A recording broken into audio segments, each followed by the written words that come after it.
a eu un sondage qui est apparu il y a quelques semaines, quelques mois, qui montre que dans tous les scénarios possibles, tous les opposants, tous les candidats, Jordan Bardella devrait gagner les élections présidentielles. Donc, question simple, Alain, Macron termine son mandat, il ne peut pas se représenter, les élections présidentielles vont arriver.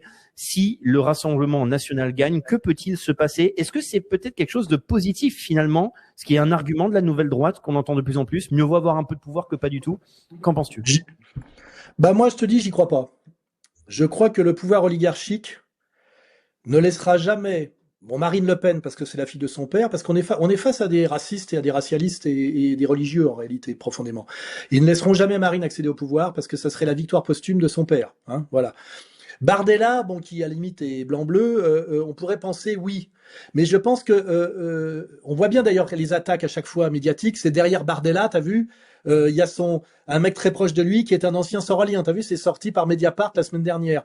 Et en fait, je pense que le pouvoir, le vrai pouvoir profond, même concéder le pouvoir à Bardella, c'est-à-dire en ce moment quelqu'un qui est à la tête du RN, compte tenu que c'est censé être le mouvement populiste français, avec quand même des gens qui votent pour de bonnes raisons pour ce mouvement, parce que eux ne voient pas ce que j'y vois moi, c'est-à-dire qu'un mouvement de trahison totale, mais ils voient quand même le mouvement de la légitimité populaire, de la colère populaire. Et moi, je crois que quand l'oligarchie voit qu'on ne peut plus créer aucun scénario pour empêcher le RN, ex-FN, d'arriver au pouvoir, eh ben ça s'appelle renverser la table, tu vois.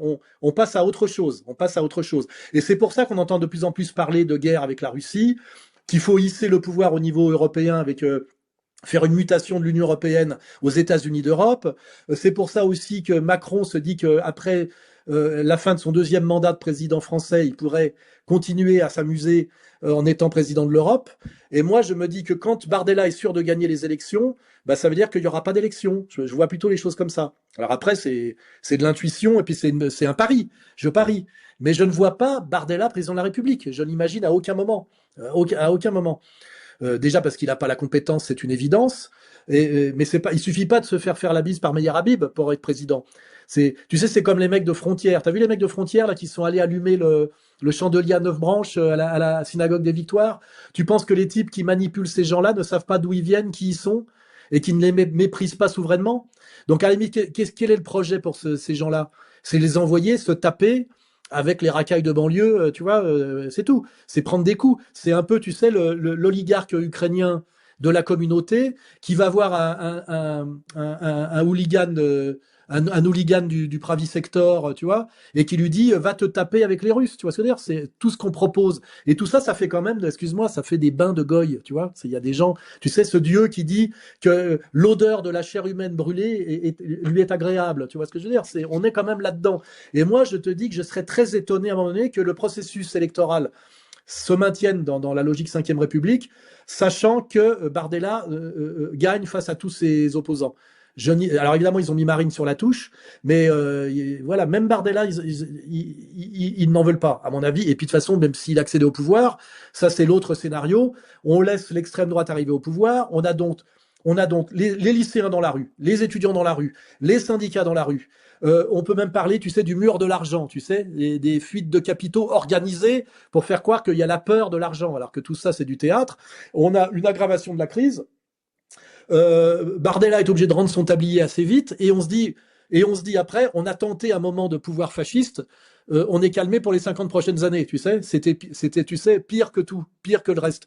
Donc, de toute façon, je vois pas à quel moment il pourrait y avoir, tu sais, un espèce de gouvernement de redressement national qui serait quand même obligé de faire au minimum du Trump, tu sais, de parler de réindustrialisation, de parler de délinquance, de parler d'immigration.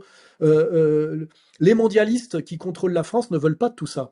Ils veulent bien, par contre, un Zemmour qui parle de tout ça pour créer un marché captif d'énervés, pour que des gens puissent exulter, d'ailleurs des gens très jeunes, hein, genre en général cette sensibilité raciale, car je rappelle aujourd'hui que les mêmes qui sont assis sur l'antiracisme et qui ont ont fondé leur légitimité à partir du procès de Nuremberg, sont aujourd'hui en train de nous vendre comme composante numéro 1 du politique le racial. qu'ils appellent les musulmans, hein, mais c'est du racial puisqu'on confond Iraniens, c'est-à-dire des Perses, des Maghrébins, des types des Qataris. Enfin, tu vois, on voit bien qu'on est dans une vision néoconservatrice, hein, civilisation et barbarie, choc de civilisation. Et aujourd'hui, les mêmes qui ont surfé sur le pouvoir et sur l'intouchabilité par l'antiracisme sont en train de nous imposer le racial comme déterminant numéro un du politique en France, avant le social. Hein. Le meilleur exemple étant Julien Drey, qui est pour moi la plus belle pirouette, c'est-à-dire Julien Drey sur un plateau pendant le conflit. C'est eux qui donnent le là, c'est Julien Drey et Golnadel qui disent maintenant vous pouvez y aller. On est passé de touche pas à mon pote à vas-y mon pote tu peux y aller. Et là d'un seul coup on voit des grands courageux qui osent, tu sais, venir comme Ténier là ou je sais pas trop quoi, Rochdy qui essaye de prendre la vague. Du côté de la communauté, on a déjà fabriqué un Louis Sarkozy qui se présente comme combattant romain. Tu vois, enfin, je veux dire, quand tu as mon niveau de culture politique, excuse-moi, tu te dis, tu sais, c'est la phrase de Céline, ils sont lourds. Mais c'est fait pour la masse, c'est pas fait pour être fin ou subtil, c'est fait pour la masse. Et puis quand tu as les moyens, tu as les capitaux, les moyens de la corruption, les moyens de la production et les moyens de la peur, tu vois, eh ben tu passes en force. Mais voilà, mon analyse, c'est que on va inéluctablement en France vers une dictature. On y est déjà presque. Hein. On est passé d'une domination discrète d'une certaine communauté aujourd'hui à une dictature de cette communauté qui en plus s'est radicalisée dans ses positionnements. C'est-à-dire en fait, avant c'était une domination discrète au nom de l'antiracisme de ceux qui avaient beaucoup souffert. Et aujourd'hui, c'est une dictature de ceux qui ne vous disent pas que la question, c'est de savoir qui souffre, puisque ce sont les Palestiniens qui souffrent, mais qu'ils sont le peuple élu et que la terre leur est promise. C'est-à-dire qu'ils ont tombé le masque. Et on y est, voilà. Et c'est pas pour rien qu'aujourd'hui, des types qui se présentent comme à la tête du mouvement identitaire français, pour affirmer leur crédibilité identitaire, vont à la grande synagogue de la Victoire allumer le chandelier à 9 branches de la fête d'Hanouka. Je veux dire, je suis pas paranoïaque, je n'invente pas. C'est ce qu'on est en train de vivre, hein, c'est ce qu'on est en train de voir. Et puis, on n'a pas fini, on n'a pas fini. Et moi, je suis promis à la prison ferme pour provocation publique au crime, provocation à la haine, atteinte aux intérêts fondamentaux de la nation et association de malfaiteurs dans un but de soutien au terrorisme.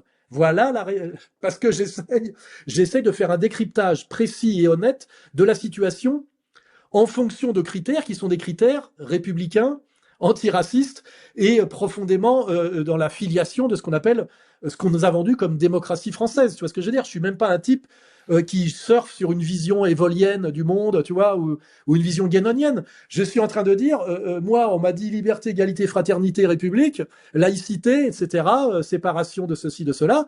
Je m'appuie sur ces critères pour dire, on est en train de se faire enfler et on est en train de nous coller le strict contraire. Et alors la question, c'est à quel moment les Français vont se réveiller? Bah déjà, il faut se poser la question, qu'est-ce que c'est que les Français aujourd'hui? Tu vois, qu'est-ce que c'est qu'être réveillé? Enfin, si tu mets le regroupement familial, l'immigration incontrôlée, TikTok et Instagram, t'as marqué que peuple éveillé, déjà, tu vois ce que ça c'est le matériel humain, il est affecté, ouais. Ouais, ça c'est parti en sucette direct. Et donc moi, qu'est-ce que je fais du témoignage, tu vois? J'essaye de sauver l'honneur parce qu'il faut toujours. Bah c'est le principe de Hanouka, tu sais, la petite bougie qui ne doit jamais s'éteindre, tu sais. C'est mon Hanouka à moi, tu vois. Je maintiens allumée la petite bougie pour qu'elle ne s'éteigne pas, parce que qu'il reste cette petite lumière qui un jour peut redonner peut-être un grand feu, si je veux être un peu lyrique, tu vois.